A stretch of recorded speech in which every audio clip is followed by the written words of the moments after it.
ആവർത്തന പുസ്തകം 15-ാം അധ്യായം. 7 ആണ്ട് കൂടുമ്പോൾ നീ ഒരു വിമോചനം ആചരിക്കണം. വിമോചനത്തിന്റെ ക്രമം എന്തെന്നാൽ, കൂട്ടുകാരന് വായ്പ കൊടുത്തവനെല്ലാം അത് ഇളച്ചു കൊടുക്കണം. യഹോവയുടെ വിമോചനം പ്രസിദ്ധമാക്കിയതുകൊണ്ട് നീ കൂട്ടുകാരനെയോ സഹോദരനെയോ ബുദ്ധിമുട്ടിക്കരുത്. അന്യജാതിക്കാരനോട് നിനക്ക് മുട്ടിച്ചു പിരിക്കാം, എന്നാൽ നിന്റെ സഹോദരൻ തരുവാനുള്ളത് നീ ഇളച്ചു കൊടുക്കണം. ദരിദ്രൻ നിങ്ങളുടെ ഇടയിൽ ഉണ്ടാകയില്ലാതാനും. നിന്റെ ദൈവമായ യഹോവയുടെ വാക്ക് നീ ശ്രദ്ധയോടെ കേട്ട് ഇന്ന് ഞാൻ നിന്നോട് ആജ്ഞാപിക്കുന്ന സകല കൽപ്പനകളും പ്രമാണിച്ചു നടന്നാൽ, നിന്റെ ദൈവമായ യഹോവ നിനക്ക് അവകാശമായി കൈവശമാക്കുവാൻ തരുന്ന ദേശത്ത് നിന്നെ ഏറ്റവും അനുഗ്രഹിക്കും. നിന്റെ ദൈവമായ യഹോവ നിനക്ക് വാഗ്ദത്തം ചെയ്തതുപോലെ നിന്നെ അനുഗ്രഹിക്കുന്നതുകൊണ്ട് നീ അനേകം ജാതികൾക്ക് വായ്പ കൊടുക്കും. എന്നാൽ നീ വായ്പ വാങ്ങുകയില്ല. നീ അനേകം ജാതികളെ ഭരിക്കും, എന്നാൽ അവർ നിന്നെ ഭരിക്കുകയില്ല. നിന്റെ ദൈവമായ യഹോവ നിനക്ക് തരുന്ന ദേശത്ത് ഏത് പട്ടണത്തിലെങ്കിലും ദരിദ്രനായ സഹോദരൻ നിങ്ങളുടെ ഇടയിൽ ഉണ്ടെങ്കിൽ, ദരിദ്രനായ സഹോദരന്റെ നേരെ നിന്റെ ഹൃദയം കഠിനമാക്കാതെയും കൈ അടയ്ക്കാതെയും നിന്റെ കൈ അവന് വേണ്ടി തുറന്ന് അവന് വന്ന ബുദ്ധിമുട്ടിന് ആവശ്യമായത് വായ്പ കൊടുക്കണം. വിമോചന സംവത്സരമായ 7-ാം ആണ്ട് അടുത്തിരിക്കുന്നു എന്നിങ്ങനെ നിന്റെ ഹൃദയത്തിൽ ഒരു ദുർവിചാരം തോന്നുകയും, ദരിദ്രനായ സഹോദരനോട് നിന്റെ കണ്ണ് നിർദ്ദയമായിരുന്ന് അവന് ഒന്നും കൊടുക്കാതിരിക്കുകയും, അവൻ നിനക്ക് വിരോധമായി യഹോവയോട് നിലവിളിച്ചിട്ട് അത് നിനക്ക് പാപമായി തീരുകയും ചെയ്യാതിരിപ്പാൻ സൂക്ഷിച്ചുകൊള്ളുക. നീ അവന് കൊടുത്തേ മതിയാവൂ. കൊടുക്കുമ്പോൾ ഹൃദയത്തിൽ വ്യസനം തോന്നരുത്.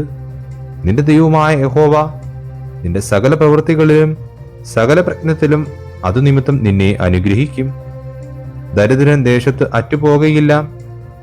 അതുകൊണ്ട് നിന്റെ ദേശത്ത് അഗതിയും ദരിദ്രനുമായ നിന്റെ സഹോദരന് നിന്റെ കൈ മനസ്സോടെ തുറന്ന് കൊടുക്കണമെന്ന് ഞാൻ നിന്നോട് ആജ്ഞാപിക്കുന്നു.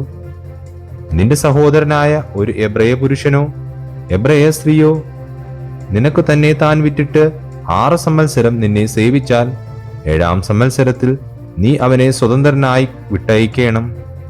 അവനെ സ്വതന്ത്രനായി വിട്ടയക്കുമ്പോൾ അവനെ വെറും കൈയായിട്ട് അയക്കരുത്.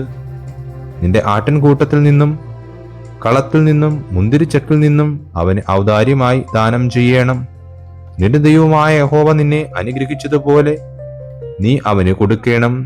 നീ മിസ്രയീം ദേശത്ത് അടിമയായിരുന്നു എന്നും നിന്റെ ദൈവമായ യഹോവ നിന്നെ വീണ്ടെടുത്തു എന്ന് ഓർക്കണം.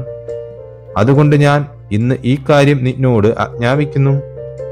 എന്നാൽ അവൻ നിന്നെയും നിന്റെ കുടുംബത്തെയും സ്നേഹിക്കൊണ്ടും നിന്റെ അടുക്കൽ അവന് സുഖമുള്ളതുകൊണ്ടും ഞാൻ നിന്നെ വിട്ടുപോകയില്ല എന്ന് നിന്നോട് പറഞ്ഞാൽ, നീ ഒരു സൂചിയെടുത്ത് അവന്റെ കാത് വാതിലിനോട് ചേർത്ത് കുത്തിത്തുളയ്ക്കണം.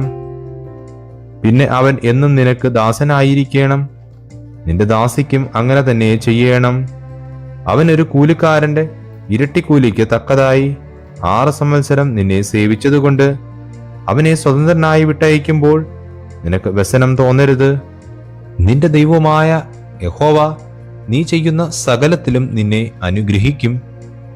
നിന്റെ മാടുകളിലും ആടുകളിലും കടിഞ്ഞൂലായി പിറക്കുന്ന ആണിനെ ഒക്കെയും നിന്റെ ദൈവമായ യഹോവയ്ക്ക് ശുദ്ധീകരിക്കണം. നിന്റെ മാടുകളുടെ കടിഞ്ഞൂലിനെ കൊണ്ട് വേല ചെയ്യിക്കരുത്. നിന്റെ ആടുകളുടെ കടിഞ്ഞൂലിന്റെ രോമം കത്രിക്കുകയുമരുത്. യഹോവ തിരഞ്ഞെടുക്കുന്ന സ്ഥലത്ത് നീയും നിന്റെ കുടുംബവും നിന്റെ ദൈവമായ യഹോവയുടെ സന്നിധിയിൽ വച്ച് അതിനെ ആണ്ടുതോറും തിന്നേണം. എന്നാൽ അതിന് മുടന്തോ കുരുടോ ഇങ്ങനെ വല്ല ഊനവും ഉണ്ടായിരുന്നാൽ നിന്റെ ദൈവമായ യഹോവയ്ക്ക് അതിനെ യാഗം കഴിക്കരുത്. നിന്റെ പട്ടണങ്ങളിൽ വെച്ച് അത് തിന്നാം. ഉള്ളിമാനിനെയും കലമാനിനെയും പോലെ അശുദ്ധനും ശുദ്ധനും ഒരുപോലെ തിന്നാം. അതിന്റെ രക്തം മാത്രം തിന്നരുത്. അത് വെള്ളം പോലെ നിലത്ത് ഒഴിച്ചു കളയണം. ആമേൻ.